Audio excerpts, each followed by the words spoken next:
Hey everybody, how's it going? Welcome back to my channel. Now, we've got a really nice topic today, and this is something that I know a lot of you have been waiting to hear about. We're gonna finally discuss where my Mandarin Chinese studies are. So if you haven't been around for a long time, you may not know that I actually was documenting my own personal journey learning Mandarin from the very beginning. And that was going on for almost a couple of years, I believe. And then the last couple of months, I took a break from Mandarin for a variety of reasons. And so a lot of people have been wondering, what's going on, you know? So I want to talk about that very specifically today, right? This sort of natural ebb and flow that happens to me. It's almost just like a cycle that occurs with my languages. Essentially what happens is, I think if you are any normal human being, right? No matter how strong-willed or excited or enthusiastic or organized you are, there's gonna be something else at some point probably that interferes with your studies, right? Whether it's another hobby, another interest, an obligation, some sort of life responsibility, it is very likely that at some point you will stop studying one of your languages for any particular period of time, right? Now, this is especially prevalent with language enthusiasts and polyglots, right, who are studying multiple languages, not because that makes them any different, it's just that you now have multiple things of the exact same type, you know, that are competing for those same free spots of time in your schedule. So the question becomes, you know, how do you deal with this? Because again, in my humble opinion, I think this is basically inevitable. So we might as well talk about how do we get over that. And the special thing I want to share with you today is that I truly, in my heart of hearts, believe this is actually a very good thing. And I'm excited that this actually happened with my Mandarin Chinese. So that's kind of what we're going to talk about today. And in case you thought I forgot, no, I haven't. Just like cheers to a new week. I'm so excited. I have been dying to make more videos and I'm determined to make a whole bunch this month. Just like, it never gets old doing that with you guys, never. Okay, so let's talk really briefly about the history of my Mandarin Chinese, right? Because I do think this is quite important and quite interesting. So Mandarin Chinese is a language that I studied and I began studying at a time pretty similar to now, where I was just insanely busy, right? And it almost didn't even make sense, right, to start studying a new language. But the thing is that that's kind of life. You know, for a lot of people, there's never really a time where it's just the perfect circumstances. For some of us, there may never be a time when it even really makes sense. But if you love this and you want to do it, you still have to figure it out. And so I decided, well, I'm going to do that with Mandarin Chinese, a language that you could certainly say as a native English speaker, you know, is pretty challenging relative to others I could have chosen. And I wanted to show that you can still learn it, you know, even if it's just 15 or 30 minutes per day. And I think that's true, right? But with that groundwork being laid now, inevitably, it took me a lot longer than it usually would, right, to learn a language. So Mandarin Chinese, I need to go back and check, but I believe it was about 2 years I was documenting this. And I did really make some progress, right? So on this channel, I documented having my very first conversation in Mandarin Chinese with my dear friend, Jake Gill. I'll link that down below in the description. I also included a transcript that you can access and download for free with translations, and the transcript has been corrected. So really wonderful study resource. I'll talk more about Jake in a little bit. But so, you know, I got to the point where I was actually able to have a conversation, and that was a pretty intense conversation for my first ever, you know, one. I started reading graded readers from Mandarin Companion, but again, it took me quite some time. And one of the consequences, I would say, is that my Mandarin did get a little bit confused because you know, especially in the beginning, I had a hard time finding a resource I really like. So I tried a whole bunch of different apps. You know, I used Duolingo a bit. I honestly did not enjoy that. All sorts of stuff. So I ended up covering the basics in a bunch of different ways, which normally is a good thing that I encourage. But in this case, it actually got a bit weird. I don't know. I feel like my journey learning Mandarin, I think also because I was doing it in such small increments, right? Like sometimes really just 15 minutes in a day or 30 minutes a day, right? That combined with struggling to find the resources I liked, because the trouble is that you expend a lot of time trying to find a good resource. If you have something from the very beginning, like with Korean, I found Talk to Me in Korean, amazing Korean learning resource, and like immediately I knew this will take me very far. Good.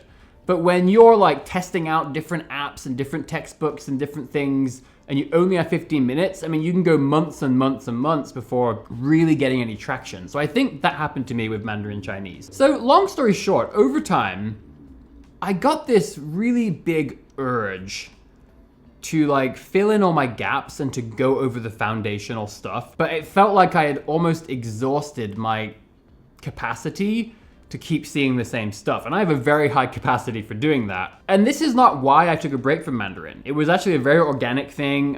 Suddenly German came back in my life in a bigger way than I expected. And then I had a Spanish project that came up due to external factors. And so it made sense to like, okay, let's put Mandarin down for a bit. And then a bit became several months now. And so I've arrived at a place where I almost feel like, man, my Mandarin sucks. I mean, it was never good, but now it really, really feels rusty, worried about it, right? But here's the thing, and this is why this is actually a very, very positive thing. Hang on. Because you see, now that I've had this like nice long break from Mandarin, I have a few advantages. The first thing is that I now have a pretty good idea of a few resources that I really, really like, right? So that's a kind of an advantage going back in. And second of all, obviously I have seen a lot of Mandarin now, right? I do have it's all still in here, right? It hasn't been that long, so I still have most of what I already learned. It's just a bit rusty. But the big thing I want to emphasize today is that it's times like this where I feel hugely motivated to go back to the very beginning, right? And I think that this often surprises people how willing I am and how excited I am to go back to like the very basics over and over again. But the cool thing is that because I've now had this break, not only do I feel kind of re-energized to go back to the basics, but I almost feel like I'm kind of wet clay again, right? I feel like my foundation is now ready to be remolded into a slightly more, not more perfect, but a more cohesive base for my Chinese. That's what it feels like. It feels like before my break from Mandarin, I had this like shaky foundation, but it was like hard clay and it felt difficult to sort of rework it. But now I've had this break, it's like that clay has settled into this nice sort of very pliable base that I can rework as needed. And so that's part of why I love embracing this natural sort of ebb and flow of my languages, where inevitably, right now, Portuguese, I'm not touching it. Italian, I'm not touching it. Swedish, I'm not touching it at the moment, right? I'm still super busy. I can't do all of them right now. And so inevitably, there's going to be at least one, if not many languages that I'm not touching at a given time. And so what's cool about it is that when I get back to Portuguese, when I get back to Italian, they're going to be in this wonderful, ripe place, just ready for that same cycle, right? Go back to the basics. I spoke Portuguese quite well. I spoke Italian, I would say, at a pretty advanced level at one time in the past, right? So it's not like I'm going to suddenly be a beginner again. I might feel like that at first, but I know that by going back over that foundational stuff, I will fundamentally improve my Italian. But the best part is that will now be exciting to me. And so I just wanted to share that message. So what I'm going to be doing with my Mandarin Chinese, I have gone back to my very first textbook. I did really enjoy the integrated Chinese textbook series. And I actually, on my shelf here, I have, textbook 1, 2, 3, and 4. And the first 2 are in traditional characters because I'm focusing on traditional characters. And the second 2 books are a mixture of simplified and traditional. So I have these, and I'm also using the app Skritter that I've talked about before. Now, I do want to say, I do have an affiliate link in the description.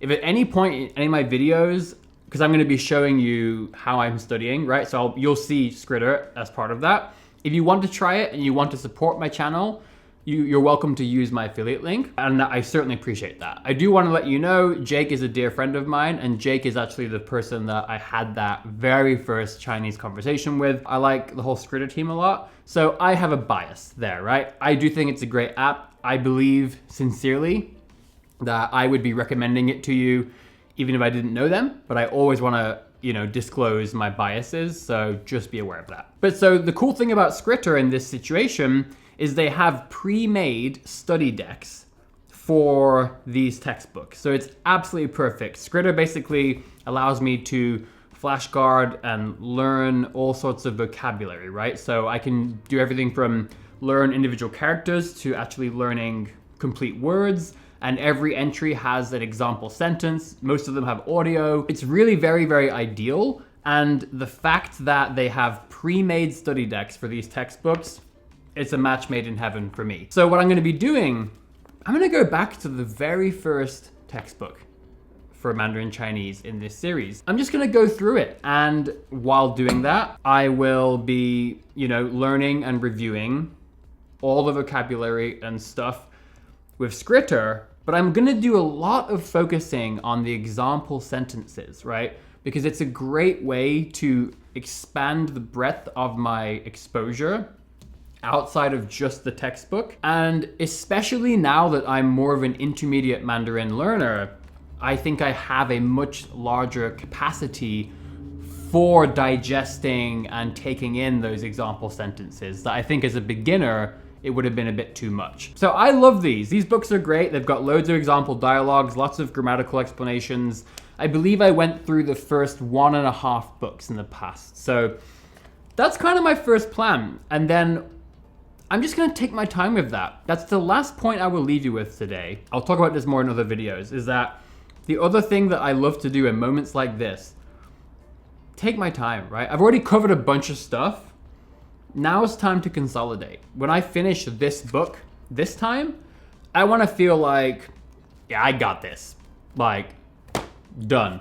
Open, shut, right? The first time I finished it, I felt like, yeah, all right, I guess I finished it. You know, like I did not feel like, done, I've got this, right? So that's my goal this time. And then I'll go to the second book. And we'll see how far I go with those, right? But yeah, just embrace the natural cycle, the ebbs and the flows, whether you're learning 4 languages or 1, doesn't matter. This is probably gonna happen to you. And so when it does, welcome it. And I would love to hear your thoughts on whether this advice was helpful and this approach resonates with you, or if you have your own techniques and thoughts. I'd love to hear them. But with that, I will leave you with one more sip of lovely coffee, and I'll see you back here again for another video very soon.